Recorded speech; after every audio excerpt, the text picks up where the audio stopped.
Dr. Mike Costello, and I'm here with the Reverend Iris Freelander. And in the next few minutes, we'd like to talk to you about predicted Earth changes. From Nostradamus down through the ages, metaphysicians and spiritual seers have talked about the changes that will take place or that they believe will take place at this time in world history. And so we'd like to share some of our thoughts on these concepts and ideas. Iris, what do you think about Nostradamus's predictions? Well, a lot of more recent writers have written about that, and it's anyone's guess as to how true it is. I've always said that I think it's the changes in the psychic consciousness of the people, and the psychics see it as Earth changes. Perhaps it will be Earth changes, who knows? But I think that whatever is karmically earned for our planet, then that's what happens. And we can't dwell on fear. That's the biggest problem of all mankind of all time, is fear. So we have to be positive and know that whatever's planned is planned, and we just go on with our routine as usual. That there is a divine plan to everything that takes place, exactly. And that nothing is going to happen that is so terrible that we can't deal with it. Exactly, exactly. And that hasn't been divinely ordained. And we, with our collective consciousness, help to create the destiny of the planet. And so whatever it is, that's what we have helped to create. And mankind is created. It's not because God is angry and punishing us. God is love, as you know, and as you teach. And so by no means could we ever think or say that it's that. But we do have collective consciousness, and we do have collective karma. And karma is stored from lifetime to lifetime and saved back until we're able to fulfill that karma. And perhaps there are drastic changes now. What do you think? Do you think there are going to be drastic Earth changes? Well, the collective consciousness, as you have said so well, really determines what happens on the Earth plane. And I think that to read the collective consciousness isn't really as important as to deal with what it brings and to do our best to change the consciousness or the awareness of the planet. Many people in the last century and into the early part of this century, metaphysicians and seers have predicted a shifting in the Earth's axis, which has caused a lot of concern and the fear that you talked about. I don't think that it really matters whether any of these things happen or not. I think what matters is how we deal with what happens and how we respond to it, and that we clearly understand that this is not a divine plan of retribution from God. It is nothing that God is doing to the planet or to any of us or to any peoples here, that it is simply a process through which we're moving as a result of our consciousness or our thoughts. Yes. And on the inner, those who write are supposedly clairvoyant, and they see on the inner. And there's 7 layers or 7 planes of each of the 7 planes of consciousness, and 7 spheres. And so they may be seeing those changes as Earth. They may interpret them as Earth changes because they see, if they can't see highly, then they see into the reflecting ethers. And it's not that clear, and it's in reverse, and so they don't know exactly truth necessarily. They could very well misinterpret the symbols. It's just like time is such an enigma because they see time as being all at one time, and they see the past and the future. Well, mistakes can easily be made on that basis because how do they know which it is they're seeing when they're seeing? And the same could be true for the Earth changes. Mm-hmm. And all of it is subject to change. Right. Because nothing is cast in stone, exactly. as it were. And so we need to remember that. As far as the Earth changes of the past, I know you've done some studying and reading about some of the historical issues of life on this planet in the past and some of the cataclysms that have taken place. Can we talk about that? Well, yes, the Earth apparently, Atlantis, for example, was a continent, and in the Atlantic, and it existed, and it went down in 3 stages. And in the last stage, it was the time of the deluge, when Noah's Ark existed. And according to Zecharia Sitchin, Noah's Ark was really a submarine. It was built as a submarine, which makes sense because it did survive the deluge. And then that's when the Atlantis went down, and Lemuria had gone down long before that. The last of Lemuria went down at the time of the first Atlantean shake-up. And it was the same people have reincarnated today. It seems that we come through in life waves, and many people who were on Atlantis are here today. And perhaps there are going to be drastic changes. Only God knows. But again, I think that even if we can look into the Akashic records, they show what has been, but how do we know what the future holds? The idea of collective consciousness and how it operates, let's talk a little bit about that. Okay. How does it come about? Well, I think it comes about by when a lot of people, it's a molding together of energies, and everything, as you so well teach, is expressed through vibration, through energy.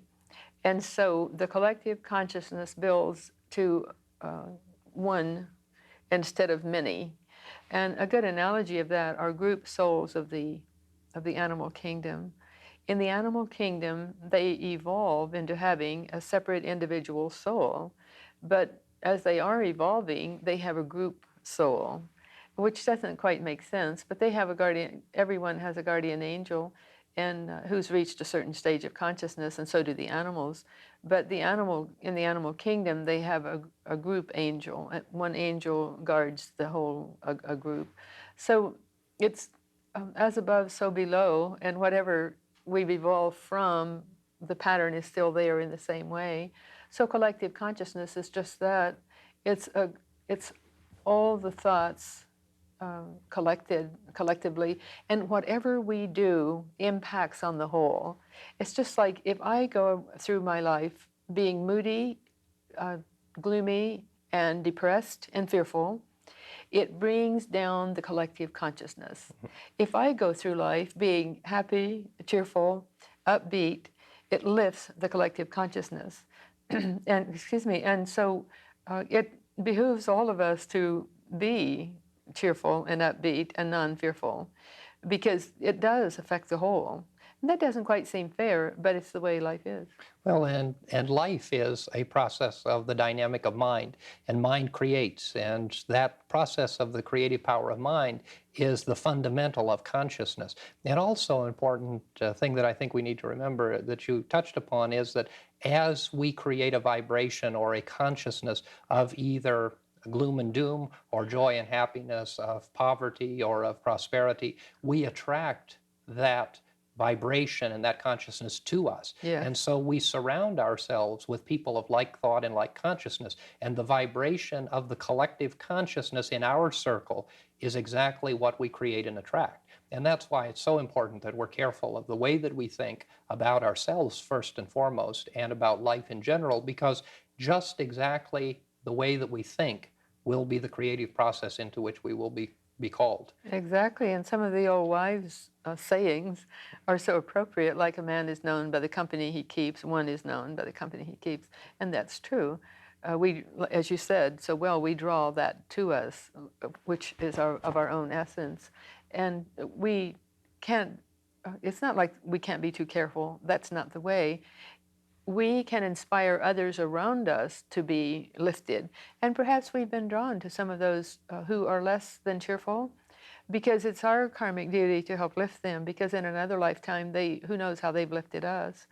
So we just need to live in the now. And this is another thing that you teach so well at our church, that living in the now is the whole of it almost.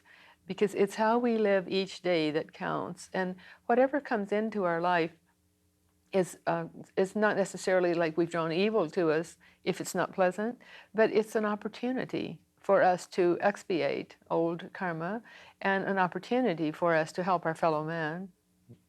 And so the changes that take place, whether they're predicted and come to pass, or whether they are not predicted and come to pass, are really not the important issue. The important issue is what happens inside us. That's right. And when we look at predicted earth changes, and when we look at these people who talk about things that are going to happen, it's not important whether or not they happen. It's not important whether or not the people are accurate in their predictions. It is important how we respond and react to what is happening.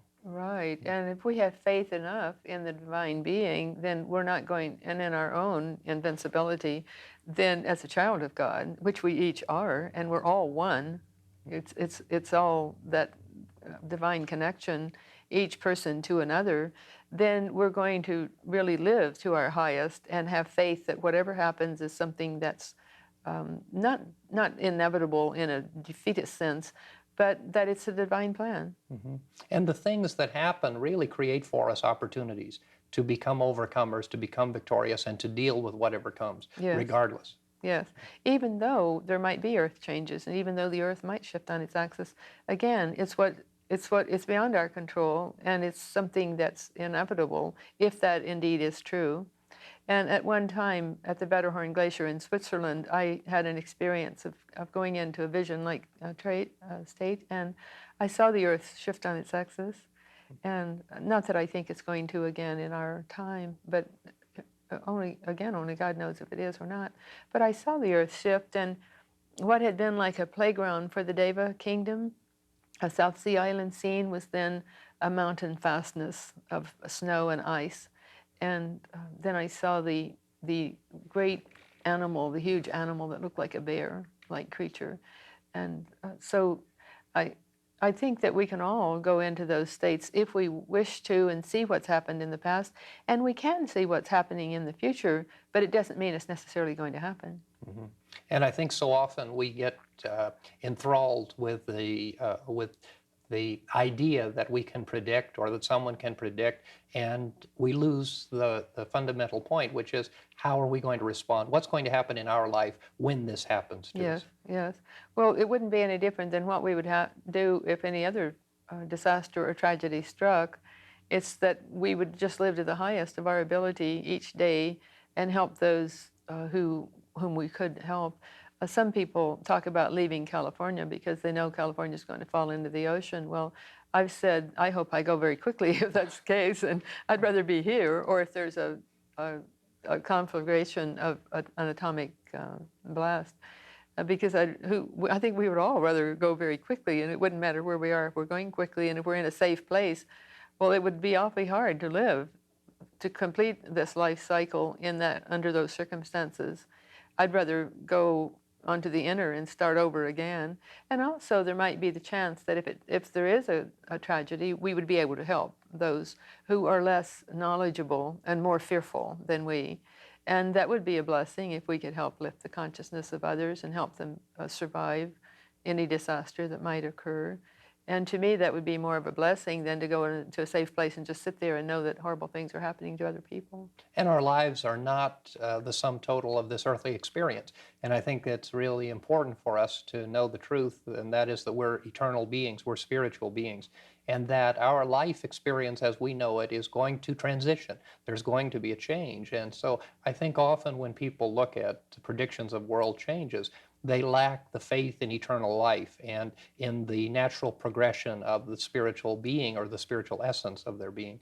And I think that is really a freeing dynamic, because once we claim and lay hold of the truth that life is eternal, it doesn't matter. It doesn't matter if this earthly experience ends, because we know it's going to. Yes. The question is when and how, and that's not even important.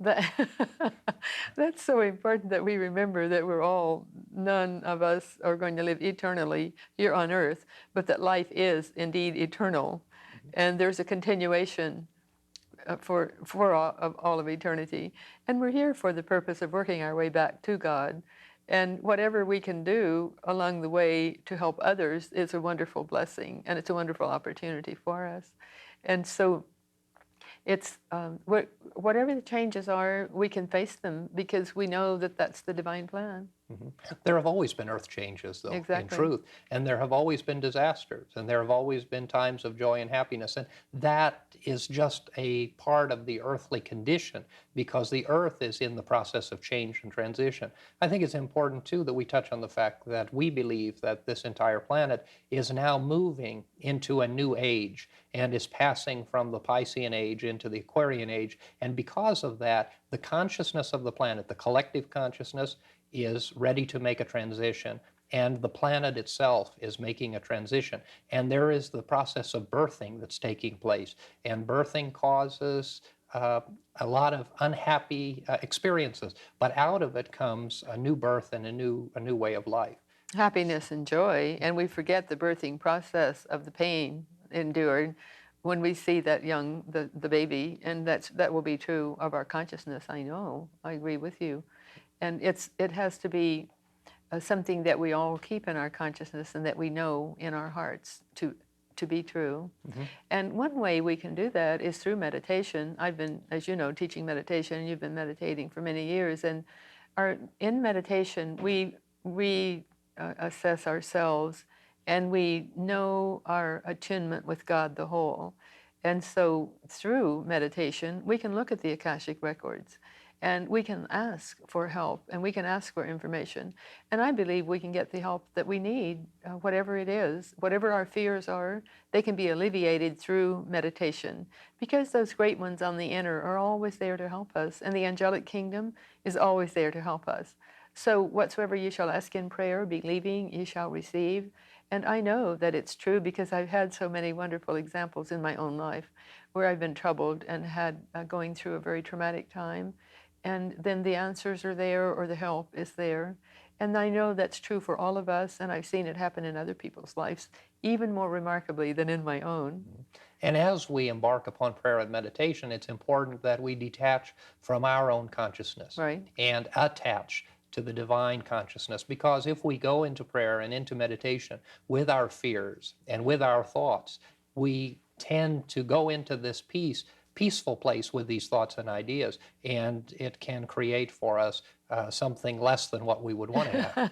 That is the key, and we need to all keep that in mind and bear that in mind. Mhm.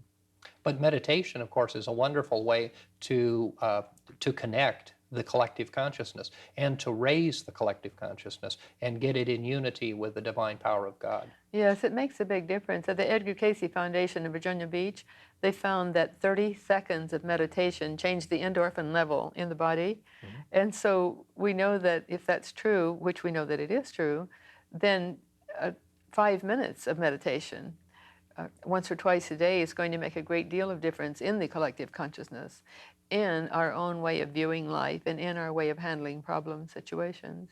Mm-hmm. That power of meditation, do you find that when you deal with your students, it is easy for them to move from the mode of prayer into meditation? For many it is. I've been leading meditation groups now for close to 30 years, and the people who come to the meditation group meetings are always sincere, or they wouldn't be there. And so it's relatively easy for them. And also phenomenal things happen. Some have seen on the inner clairvoyantly during the time of the meditation, and who've not seen before clairvoyantly. And so it lifts the consciousness. And another thing we do is to send out the light of prayer. We know that prayer goes out as light as we send out prayer, whether it's singly or in a group. And it's for every person who prays together, that much more light is generated. And so, and then if there's not energy put into those prayers, then it goes down as a gray mass, and you can see it going down as a gray mass, or you can see it going out as light. And I believe the angels of prayer come and take those prayers and use them where they're most needed. They take them where we direct them, and we always say, and take them where they're most needed to such and such, just like at our church, we pray for specific ones, and then the energy goes out to others wherever it's needed as we pray for groups en masse, as opposed to just individuals. But that helps. It always helps. In our prayers, in our pastoral prayer in our church, as you know, we always call the presence of the healing and the harmonizing and peaceful Christ into the planet, and we send that peaceful presence into the areas, the communities, the nations, the neighborhoods, and the individual lives where there is conflict. And that kind of directed prayer and that channel of meditating upon the divine presence of God in our earth experience does have an impact on the changes that are taking place. Yes, yes, indeed, it does. I remember Arthur Ford made his rounds of the country back in I believe it was 68, and he was saying with Spiritual Frontiers Fellowship backing, which he had helped to found, that he felt the coming help, the greatest help that was going to be through meditation prayer groups. And I believe he was right. The churches have fallen to a very great extent, and some have built and some have fallen back. But more people, I think, are praying together in groups and have learned to pray and meditate together as a result of that new impetus toward meditation than any other factor for quite a long time in our country, because it started like about 300 years ago when the mystical started being dropped from the churches, and the Puritan, so-called Puritan ethics became so pronounced, and not in a positive way. It was not positive in that way, and the true wisdom of the ages have been the true wisdom of the ages for time immemorial, and the Christian mysticism was involved in the churches for many years, and then until, as I said, about 300 years ago, it seems that they became more and more dogmatic, more and more fundamentalist, and now the pendulum is swinging back again. And it seems the pendulum has to swing really far in one direction before it can swing far enough back in the other direction. And we had the drowning and stoning of witches during that era that of which I'm speaking, which was a terrible blot on our spiritual growth. Mhm. That spiritual dimension and the ability that we all have to connect with it is very important in the mystical aspect of Christian thought. And I think today, as we move into the new age of the Aquarian age, we're moving into an era, a time, an age when mysticism and spiritual truth will again rise in power and have tremendous creative force. Right. And I think it's just now starting to be pronounced. It started back I'm reading a book that was written in 1917. It came from the church. And it's a very interesting book because it's just very much like what we're reading that's written currently, that everyone thinks is a new thought. Well, this new thought, new age saying is so off base because this was not new then. It was not new in 1917. It was not new 1,000 years ago. It was more pronounced 2,000 years ago than it is today, the mystical aspect. And we can read in the Bible of many instances of the mystical aspect in spirituality. Mm-hmm. And that mystical dimension of spirituality is emerging again very dominantly and very powerfully. And I find people being very interested in transitioning from prayer. And that's not to say that we should ever give up prayer, but Yes. for transitioning from prayer to meditation and Yes. opening themselves to a different dimension of the prayerful state and moving into that ability to commune with God and to listen to God and to be quiet. Yes, that's it, because prayer is talking to God, and people have done that for time immemorial, but meditation is listening to God, and they're doing it, as you just said, more and more, and rightly so, because as we go into this new age, we need to listen and we need the guidance, and it's there for us if we but listen. And it doesn't matter what church we attend, it doesn't matter what temple we go to, it doesn't matter if we don't even attend a formal type of religious group meetings. It's what, as a man thinketh in his heart, so is he, is so very true. And we need to gain the energy of the group meetings if we really want to progress, but we can do it as a single energy as well. Mm-hmm. And we're transcending now the denominational lines and the religious lines around the planet. And I think that that's going to continue to take place as people let go of their identity in terms of the physical and embrace some of the concepts that are common to us in our faith traditions, regardless of where we come from or what we believe. Yes, and the tolerance is so important. We have to be tolerant of everyone, whether they attend church or whether they don't. And certainly if they do attend any type of organized group, then we have to be tolerant and know that all upward paths lead to God. All these paths are necessary in order for all of mankind to commune, each in their own way.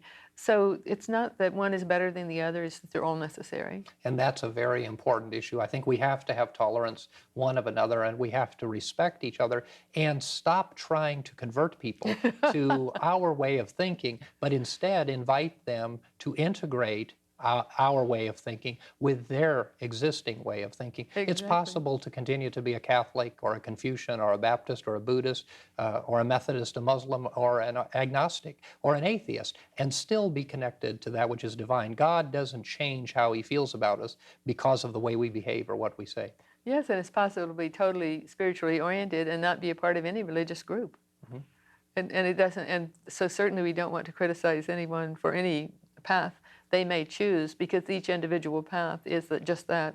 It should be an individual choice, and whatever we need for our own soul's growth will be given to us if we do go into the meditative state often enough to listen to God and listen to our own higher selves and those on the inner who are helping us, because they're always there ready to help us. Mm-hmm. We're constantly surrounded by spiritual beings Exactly. that are sustaining us and uplifting us. Yes, and that's so important to know that every person is, regardless of the status of that person, and if they seem to be someone who's not living a worthwhile life, they're still surrounded by the good and the opportunities there for them to change. And we don't know what they might have done in other lives or endured, and what they'll do in future lives. And we don't know what they're working through in karma in this life. We don't know what brought them here. Exactly, exactly. And what brought them to that point in their life. And it might be something wonderfully grand and glorious. It very well could be. Well, our goal is to see something grand and glorious in every life experience.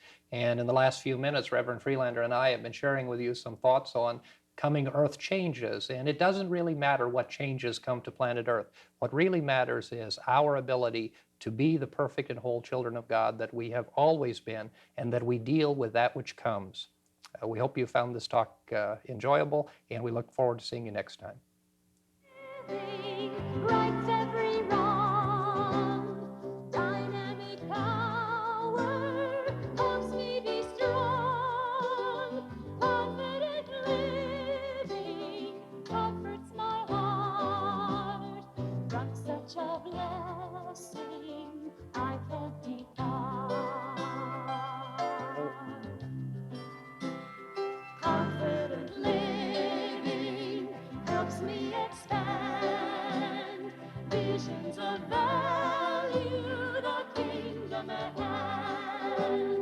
Confident living, talent to win, gift of the Spirit moves from within.